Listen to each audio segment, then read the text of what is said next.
T20 series हारने के बाद आपने बल्कि हम सब ने ही देखा कि अच्छा कमबैक हुआ है। पहला मैच तो जीत गए हम। आज के मैच के लिए क्या जो प्लेइंग 11 है वो होनी चाहिए आपके ख्याल में, और आपकी नजर में किसी तब्दीली की जरूरत है? देखें, पाकिस्तान का ये मैच है ना, केप टाउन में हो रहा है। केप टाउन बड़ी खूबसूरत जगह है और केप टाउन की विकेट बड़ी तेज विकेट के तौर पर जानी जाती है। 1993 में इसी मैदान पर पाकिस्तान की फुल स्ट्रेंथ टीम जो थी वो 43 रन पर ऑल आउट हुई थी अगेंस्ट वेस्ट इंडीज। तो फास्ट बॉलर्स यहाँ डोमिनेट करते हैं। तो अब यकीनन पाकिस्तान के पास इतने अच्छे फास्ट बॉलर्स हैं, जिस तरह की बॉलिंग की है शाहीन शाह अफरीदी ने या नसीम शाह ने, लेकिन स्पिनर्स ने ज्यादा डोमिनेट किया। मैं समझता हूं कि मोहम्मद हसनैन को इन्हें आज के मैच में मौका देना चाहिए। वो एक्सप्रेस फास्ट बॉलर है, 150 किलोमीटर फी घंटे की रफ्तार से गेंद करते हैं, लेकिन इन और आउट होने की वजह से उनका कॉन्फिडेंस जो है वो खराब हो गया है। तो अब आज पाकिस्तान क्या तब्दीली करता है? कहते तो सियाने तो यही कहते हैं कि अनचेंज टीम के साथ जाना चाहिए। सलमान अली आगा ने अच्छी स्पिन बॉलिंग का मुजाहरा किया, फिर अबरार अहमद भी हैं। तो देखते हैं कि आज पाकिस्तान एक्स्ट्रा फास्ट बॉलर डालता है या नहीं, लेकिन पाकिस्तान डेफिनेटली पाकिस्तान का मोरल अप है। जिस अंदाज से 60 रन पर 4 आउट होने के बाद जो 141 रन की पार्टनरशिप हुई सलमान अली आगा और साइम अयूब के दरमियान, उसकी वजह से पाकिस्तान इस मैच में कामयाब। तो बॉलिंग की तो आपने बात की मिर्जा साहब, हमारे बैटर्स बाबर और रिजवान, क्या आपको लगता है इस बार चल पाएंगे? क्योंकि पिछले मैच में तो बिल्कुल फ्लॉप हो गए थे। देखिए, बाबर इस वक्त ओडीआई की आलमी रैंकिंग में नंबर 1 बैट्समैन है और गुज़िश्ता मैच में भी वो थोड़े ऐसा लग रहा है आउट ऑफ टच है। With the passage of time वो अपना टच रीगेन करेंगे, लेकिन असल मसला मोहम्मद रिजवान का है कि जिस तरीके से मोहम्मद रिजवान बोल्ड हुए और वो टीम में तो शामिल है। हसीबुल्ला जो विकेट कीपर है उनको उन्होंने रखा ही नहीं वनडे टीम में, और उनको टेस्ट टीम में रखा है हसीबुल्ला को। तो टेस्ट टीम में कहाँ जगह बनेगी रिजवान के होते हुए? Shan Masood as a captain आ जाएंगे। बैटिंग आपकी थोड़ी सी वल्नरेबल है। अब्दुल्ला शफीक कभी रन्स करते हैं, कभी नहीं रन्स करते। साइम अयूब एक 22 साल नौजवान जो अंडर 15 खेला, इंटर स्कूल खेला, कराची में उसने क्रिकेट खेली, कस्टम क्रिकेट एकेडमी में आया, फिर टूर पे गया। वो with the passage of time वो मिच्योर हो गया। माफ कीजिएगा, माफ कीजिएगा। अंडर 15, अंडर 17, अंडर 19 से वो आया है और जिस तरीके से वो बैटिंग कर रहा है, कुछ तो नाकदीन ये कह रहे थे इसको बाहर कर दो। शुरू में उसे फुटबॉल बनाया हुआ था।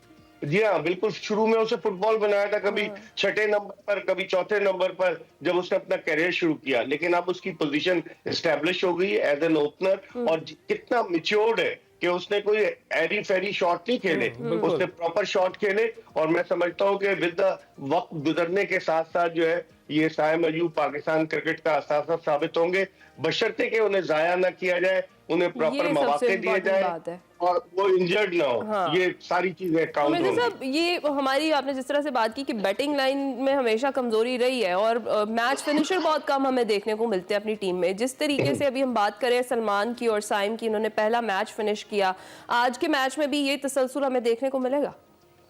देखिए, सलमान अली आगा अताब का शिकार थे। जिस तरीके से उन्हें T20 का कप्तान बनाया गया वो मुकम्मल तौर से नाकाम रहे।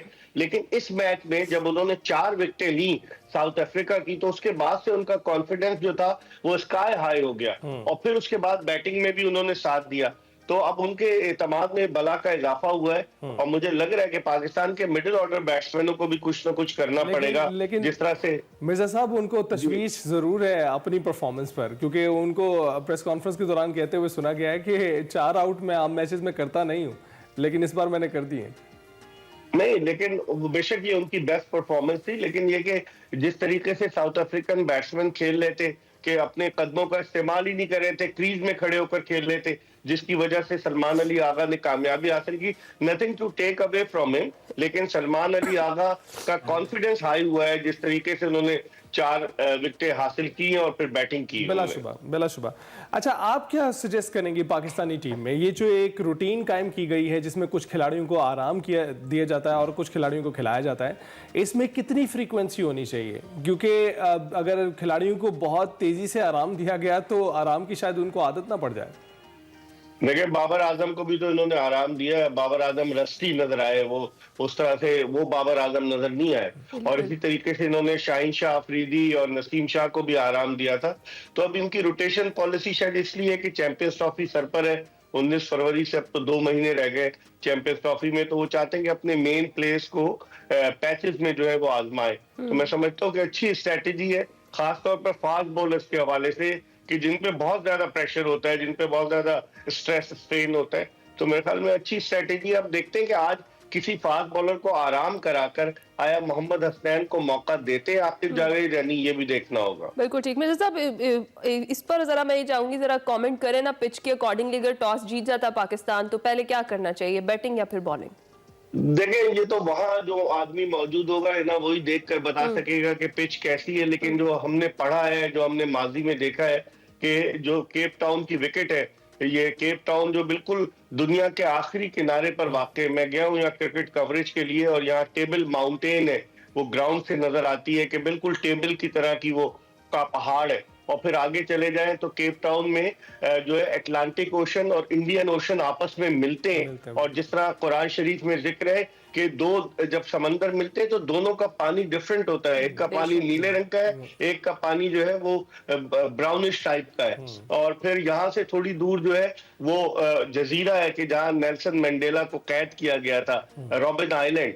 तो मैं मतलब बड़ी खूबसूरत जगह है, लेकिन यहाँ की जो पिच है उसके बारे में ये कहा जाता है कि फास्ट बॉलर्स के लिए साजगार साबित होती। तो मुझे लगता है पाकिस्तान अपनी तेज बैटरी को देखते हुए पहले खुद बॉलिंग करेगा अगर टॉस जीतता है। It depends on the pitch कि वो जो लोग वहां देखेंगे वो क्या इसके बारे में सजेस्ट करते हैं। अच्छा मिर्जा साहब, ये जो रोटेशन पॉलिसी है, इससे एक चीज तो फायदेमंद और सूदमंद रही है, और वो ये कि एक पूल तैयार हो गया है जिसमें अब हमें साइमा अयूब भी नजर आ रहे हैं, हमें सलमान अली आगा भी नजर आने लग गए हैं, और इन खिलाड़ियों को जो कि पहले टीम में बाबर आजम, शाहीन शाह अफरीदी, नसीम शाह और मोहम्मद रिजवान के अलावा में कोई दिखाई नहीं दे रहा था, अब बहुत सारे खिलाड़ी दिखाई देने लगे हैं जिनको इस्तेमाल किया जा सकता है। लेकिन इसके साथ साथ आपको सिलेक्शन जो इस वक्त हो रही है, अब जो कोचेस हैं आप देखें उनकी आदम मौजूदगी में क्या असर पड़ता है। आकिब जावेद इस वक्त अबूरी कोच के फ़राइज़ अंजाम दे रहे हैं, लेकिन आपको लगता है कि ये रद्दोबदल जो इंतज़ामी सतह पर हो रहा है उससे भी कोई फ़र्क पड़ता है?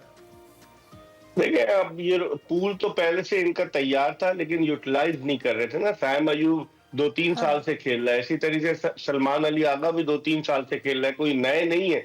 नए कौन आए? उस्मान खान आए जो नाकाम हो गए, तैयब ताहिर आए जो नाकाम हो गए। तो पूल तो पाकिस्तान के पास है, पाकिस्तान चांसेस दे ना, जैसे बेशुमार खिलाड़ियों को हमने चांस दिया है, साहबजादा फरहान को चांस दिया है, उमैर बिन यूसुफ को हमने फुटबॉल बनाया हुआ, कभी चांस देते हैं, कभी टीम से बाहर कर देते हैं। लड़के तो हैं पाकिस्तान के पास, लेकिन उनको कैसे यूटिलाइज किया जाएगा ये डिपेंड करता है टीम मैनेजमेंट पर और कप्तान पर कि वो किसको किस मौके पर खिलाते हैं। क्या वो बेहतर काम कर रहे हैं? जी, मैंने कहा इंतजामी सतह पर क्या वो बेहतर काम करते हुए आपको दिखाई दे रहे हैं? देखिए, इंतजामी सतह जो है, टीम मैनेजमेंट का अलग रोल है, खिलाड़ियों का अलग रोल है, पाकिस्तान क्रिकेट बोर्ड का अलग रोल है। मेरे ख्याल में अली को उधर ही भेज दे, पीसीबी में नजदीक ही है आपके ऑफिस के। सही है, सही है।